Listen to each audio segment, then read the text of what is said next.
예, 안녕하십니까? 안녕하세요. 예수님 반갑습니다. 네, 멀리 올라오셨네요. 감사합니다. 안녕하세요. 예수님 지금 세상은 봄으로 가득합니다. 봄꽃들도 많이 피어나고요. 그래서 몸과 마음이 들썩들썩하는 것이 자꾸만 밖으로 나가고 싶어지는데 그래도 이렇게 들뜨기 쉬운 봄날에도 수행은 해야 되는 거잖아요. 봄날에는 놀아요. 아, 그렇습니까? 무슨 수행을? 아, 저는 너무 밖으로 나가고 싶은 마음 때문에 봄날의 수행은 어떻게 해야 할까요? 하고 스님께 여쭙고 싶었어요. 봄날은 밖에 나가서 봄놀이 하는 게 수행이에요. 아, 그런가요? 네. 그러면은 이 스님께서 이 봄날에 그래도 이렇게 여러분들이 오셨으니까 질문을 받기 전에 여는 말씀 한 말씀 부탁드릴까 싶습니다. 이런 봄날은 이런 답답한 공간에 와서 앉아 있는 게 아니고 저 밖에 가서 아름다운 꽃들도 보고 또 대지로부터 솟아오르는 그런 새싹들도 보고 또 새로운 나물도 뜯어서 맛있게 먹고 그렇게 해서 마음을 기쁘게 갖는 게 그게 공부지 뭐 수행이라고 이렇게 앉아가지고 뭐 새삼스럽게 얘기할 게 있겠어요? 자연스러움. 봄은 봄으로서 만끽하고 여름은 여름으로서 만끽하고 가을은 가을으로서 만끽하고 겨울은 겨울로서 만끽하는 게 수행이다 이렇게 생각해요. 예, 그러면 우리는 오늘 우리가 하고 싶은 것을 하고 있으니까 이것도 자연스러운 한 자리라고 볼 수 있는 거죠. 하고 싶은 거 하거든요. 하고 싶은 거 하는데 지나치면 욕심이에요. 네, 알겠습니다. 이렇게 아름다운 봄날을 함께하는 오늘 이 시간이 됐으면 좋겠습니다. 그럼 이제 본격적으로 질문과 답변에 들어가겠는데요. 오늘 여러분께서 올라오시면서 써내신 질문지들이 저렇게 포스트잇에 가득 붙어 있는데요. 그럼 제가 가서 뽑을까요? 이쪽으로 이제를 옮겨주시겠어요? 우선 질문지를 여기 중앙에 주시면 되겠습니다. 네, 여러분의 질문지가 여기 이렇게 가득 붙어 있는데요. 임의로 제가 우선 먼저 뽑겠습니다, 스님. 정말 많은 분들이 주셨는데요. 약간 위험한 질문이라고도 볼 수 있는데 관님 자리에 계십니까? 예, 일어서 주십시오. 제가 내용은 묻지 않겠습니다. 스님께 직접 질문하시기 바랍니다. 안녕하십니까 스님. 네. 언제나 감로의 법문을 전해주셔서 감사합니다. 2008년도에 그 뉴욕에서 한번 뵌 적이 있는데요. 네. 지금은 두바이에서 파일럿으로 일하고 있습니다. 네. 지금 막 비행을 시작했는데도 그 유혹이 좀 많습니다. 그 외국 중동이긴 하지만은 거의 서양 문물이 많이 스며져 있는 나라다 보니까 그리고 잠도 저희는 비행을 가서 따로 자는 시스템이다 보니까 저 와이프는 제 공부를 위해서 또 싱가포르에 있습니다. 그래서 제가 많은 유혹을 이기지 못하고 있습니다. 사실 뭐 선을 넘은 적은 아직은 없지만 제가 보기에는 저는 조만간인 듯한 느낌이 듭니다. 네, 그래서 예, 그 와이프는 저를 위해서 많은 희생을 했고 제 많은 돈을 저한테 보내준 그런 고마운 친구이지만 옆에 없다 보니까 그런 유혹에서 제가 사실 감당해낼 자신이 없습니다. 예. 그래서 그런 마음을 추스리고 제 가정을 악의는 없지만은 그 가정을 잘 지키려면 어떤 마음가짐과 어떤 기도를 해야 될지 말씀 부탁드리겠습니다. 비행 시간을 제외하고 일상생활을 어디서 많이 해요? 집이나 짐에서 많이 합니다. 아니 그러니까. 예. 집에서 있습니다. 특히. 싱가포르에. 두바이에 있습니다. 예. 그러면 부인이 두바이로 이사 가면 좋지. 예, 근데 두바이로 이사를 올 예정입니다. 근데 그 친구도 그 커리어에 대한 욕심이 있습니다. 그래서 네. 전문 직종이라서 그쪽에서 근데 오해 계획입니다. 그 친구를 저를 굉장히 많이 사랑해서 아무리 좋은 정말 직장이지만은 세계 최고의 직장이지만은 그래도 그것보다 제가 좋다고 저하고 같이 살고 싶어하는 마음이 엄청 큽니다. 근데 사실은 제가 공부를 이제 끝냈습니다. 그래서 이제까지는 제 이 학비 때문에 많이 같이 시간을 못 보내고 그 친구가 싱가포르에서 희생을 하고 있었던 것입니다. 근데 뭐 희생이라고까지 할 건 없고, 그러니까 부인에게 솔직하게 얘기를 하면 되죠.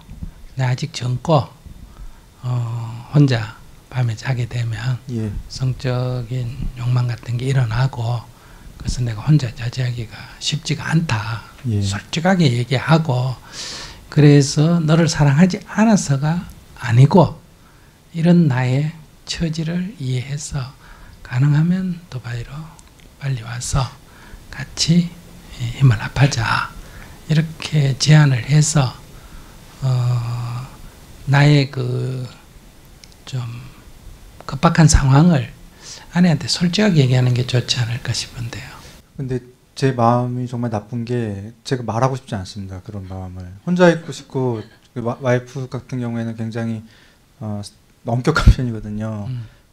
기독교 신자고, 그래서 저를 일거수일투족을 다 저를 1부터 100까지 하루 종일 같이 있고 싶어하는 스타일이어가지고. 그러니까 솔직하게 얘기하는 게 좋다. 예. 솔직하게 얘기해서, 그러니까 이게 나쁜 게 아니잖아요. 예. 무슨 말인지 아시겠어요? 예를 들면 성적 욕망이다, 그 자체가 예, 나쁜 거는 아니라는 거예요. 예. 그러니까 그러한 욕구를 또는 욕망을 부부가 함께 나눈다면 사랑이라 그러고, 예. 그것을 사랑하지 않는 쪽에서 이렇게 행하게 되면 이제 세상에서는 이제 욕망이라 그러거나, 그렇지 않으면 뭐 타락했다 그러거나 이렇게 얘기할 뿐이거든요. 예. 그러니까 그 자체는 좋은 것도 아니고 나쁜 것도 아닌데, 예. 그게 어떻게 적용되느냐에 따라서 좋다고 평가되기도 하고 나쁘다고 평가되기도 한다. 똑같은 술이지만은 농부가 먹으면 노동하는 에너지가 되지만은, 그렇지 않는 사람이 먹으면 어떤 그런 흥분제가 돼서 이렇게 실수를 할 수도 있는 것처럼, 그러니까 내가 지금 갖고 있는 그 욕망이 잘못된 건 아니에요.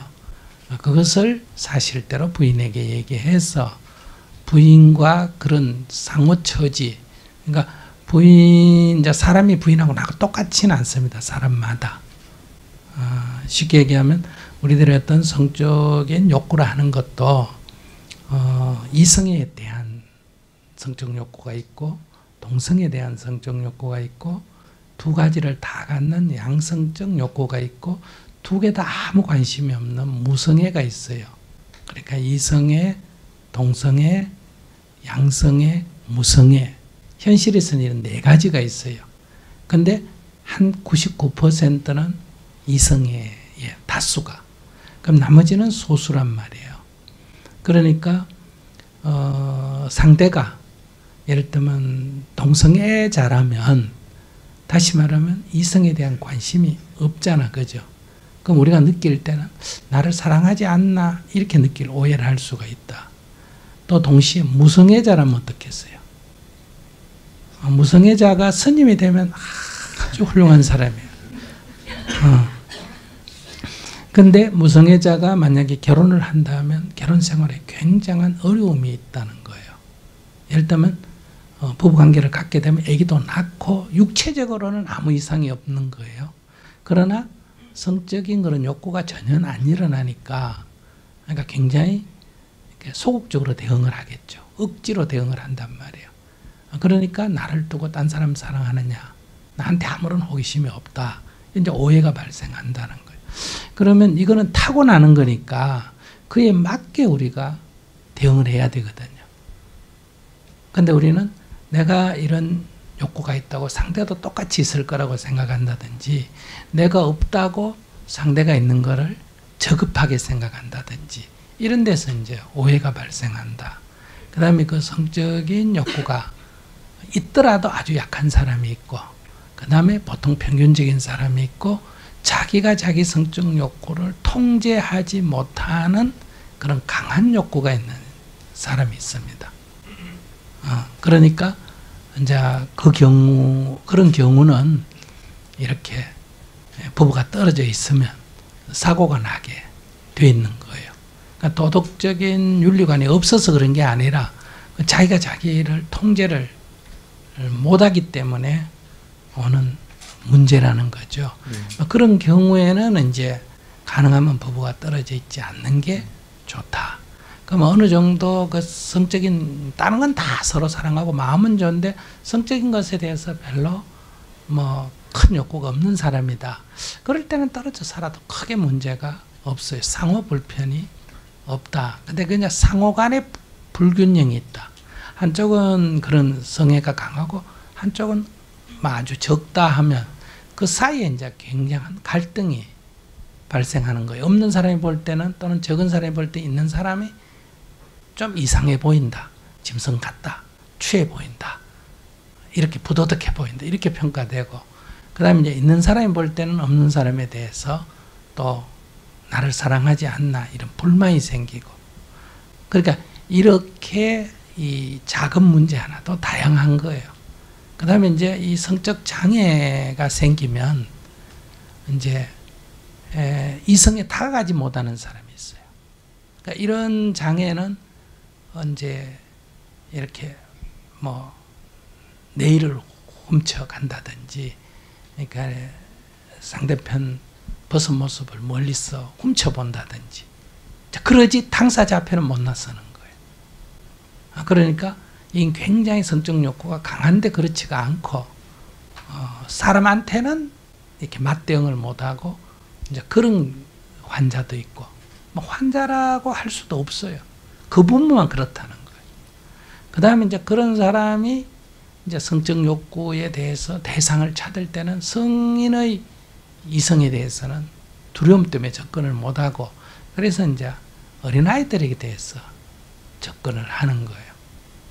그러니까 큰 성인이 없기 때문에 어린아이에게 가끔 성적인 욕구를 표현하는 그런 거는 이제 좀 범죄에 속하지만은 이런 사람은 정신적 장애에 속하는 거예요. 그럼 꼭 어린아이 아니고는 접근이 자기가 못하는 거예요.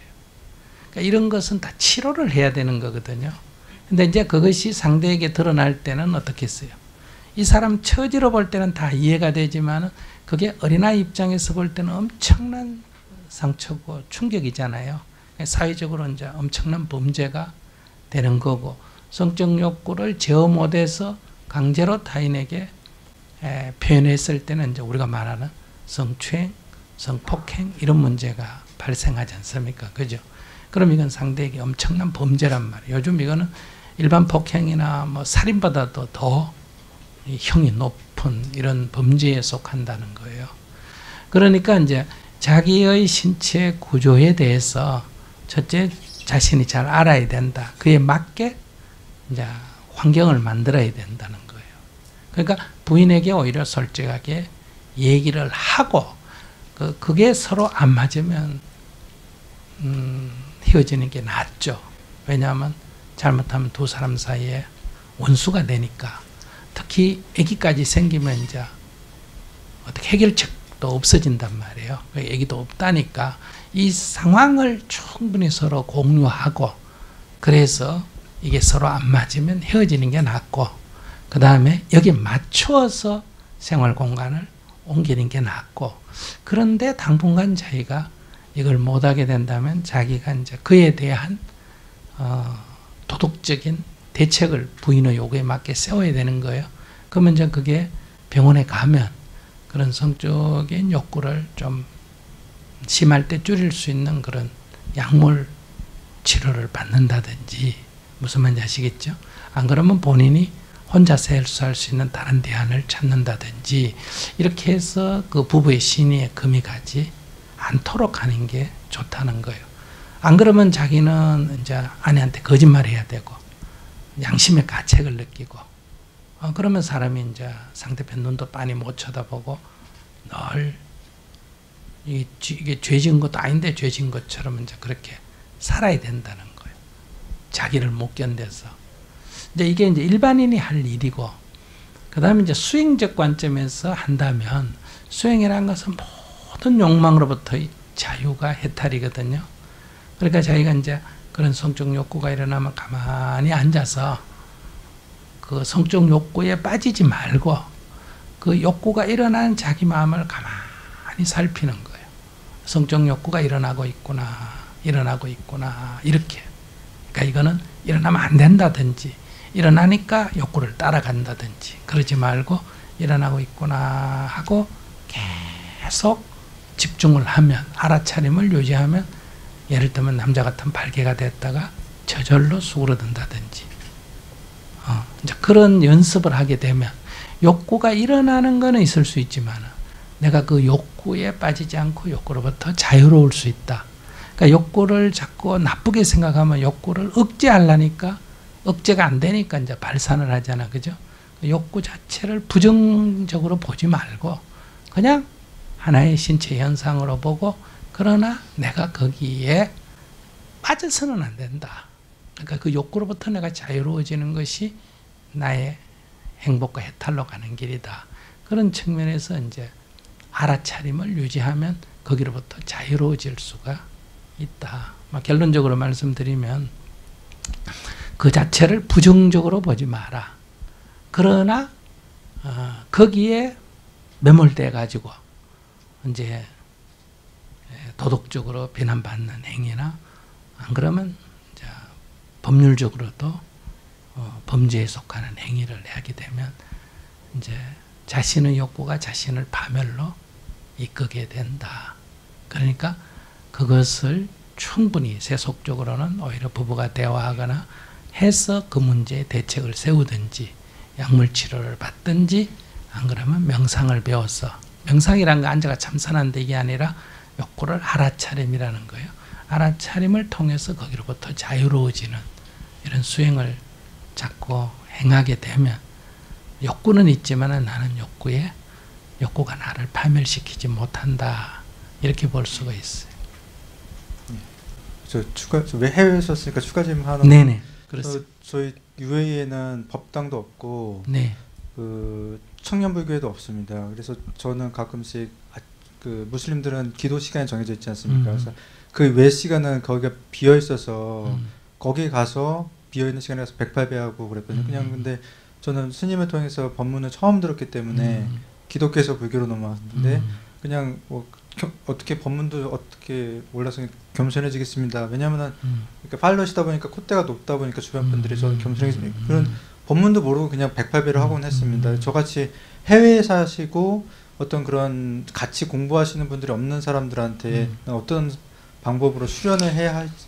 네, 저희 정토에서는 스님들만 수행하는 게 아니라 일상 생활하시는 분들이 다 수행을 해야 된다. 수행의 목표는 죽어서 천국 가고 뭐 돈을 많이 벌고 이런 게 아니고 내가 행복해지고 자유로워지기 위한 게 목적이에요. 이걸 해탈과 열반이라 그래요. 자유와 행복을 향한 길이다. 그럼 그게 어떤 것으로부터의 자유냐? 나의 까르마, 업식, 욕망으로부터의 자유예요. 거기에 우리가 자유롭지 못하기 때문에 이제 괴로움을 자초하게 되는 거거든요. 그래서 이제 거기 양식이 있습니다. 먼저 불법성 삼보에 귀하고, 불법성 삼보에 귀한다는 것은 내가 수행자임을 자각하는 거예요. 그리고 수행의 원칙이 뭐냐? 이 괴로움이라는 것은 밖으로부터 오는 게 아니라 나로부터 일어난다 하는 것을 다시 원칙을 한번 자각하고 이제 수행문이라고 해서, 그리고 내가 나의 욕망으로부터 자유로워야 되는데 실제 생활에서는 어떠냐? 그렇지가 못하다. 즉 내 업식으로부터 내가 자유롭지가 못해요. 누가 뭐라고 보면 화를 벌렁 낸다든지 욕심을 낸다든지 짜증을 낸다든지 나도 모르게 갑자기 슬퍼진다든지 이렇게 자꾸 경기에 끄달린단 말이에요. 그러니까 그것을 내가 알아차려야 되는데 놓치게 되니까 그 놓친 부분, 내가 무슨 죄를 지었다 이걸 참여하는 게 아니라 그 놓친 부분을 다시 아차 놓쳤구나, 다음에 놓치지 말아야지, 아 이거 또 내가 놓쳐버렸네, 다시는 놓치지 말아야지 아 이거 놓쳐버렸네 하고 잘못을 알아차리는 거를 참회라 그러고, 다시는 놓치지 말아야지 이게 발언이거든요. 이 참회 발언 기도를 해야 돼요. 108배절을 하면서. 그리고 이제 그 수행문이 쭉 있으니까 예. 1시간용으로 돼 있습니다. 예. 그거 1시간을 매일 자기 이제 파일럿되니까 꼭 우리는 아침 5시에 일어나지만 자기는 그렇게 시간을 정해놓고 못하면 예. 이제 호텔에 돌아와서 예. 딱 반드시 그렇게 하는 것을 꾸준히 해나가면, 처음에는 약간 좀 몸이 건조한 것 같지만은, 좀 형식적으로 하는 것 같지만은 예. 시간이 지나면 이제 자기가 되는 거예요. 쉽게 하면 자기가 어떤 이 성적인 욕망으로부터 좀 자기가 스스로 자유롭고 싶은데 잘 안 되면 이제 욕망의 유혹을 느꼈을 때 자기가 알아차려야 되거든요. 알아차림을 놓친 걸 갖고 이제 참여를 하면 된다는 거예요. 그러니까 그런 과제를 가지고 꾸준히 해나가면 됩니다. 그거만 꼭 전도법당에 있어야 되는 것도 아니고, 절이 있어야 되는 것도 아니고, 사람이 같이 있어야 되는 것도 아니에요. 우리 여기 정토법당 있고 다 있어도 아침에 일어나서 자기 집에서 정진하거든요. 딱 일어나자마자 그 자리에서 그냥 하면 돼요. 뭐 세수하고 옷 입고 뭘 차리고 그래 안 해도 되고, 간단하게 딱 눈곱 떼고 그 자리에 딱 정진부터 하고 그렇게 하루 일과를 시작하면 처음에는 별 효과가 없는 것 같은데 꾸준히 하면 이제 좋아집니다. 예, 알겠습니다. 네. 감사합니다. 네.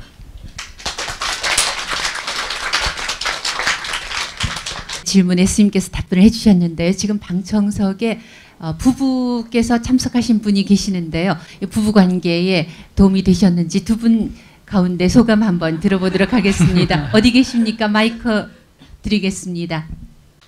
도움이 많이 됐습니다. 저희 약간 이게 성적인 부분에서 약간 해탈을 해가지고 잘 지냅니다. 그래도. 네, 그렇습니다. 그 다른 사람의 질문에 스님의 답변을 들으면서 아내 문제까지 해결되는 경우가 정말 많았는데 역시 그러신 것 같네요. 네네. 예, 그러면 다시 한번 다른 사람의 질문을 받도록 하겠습니다.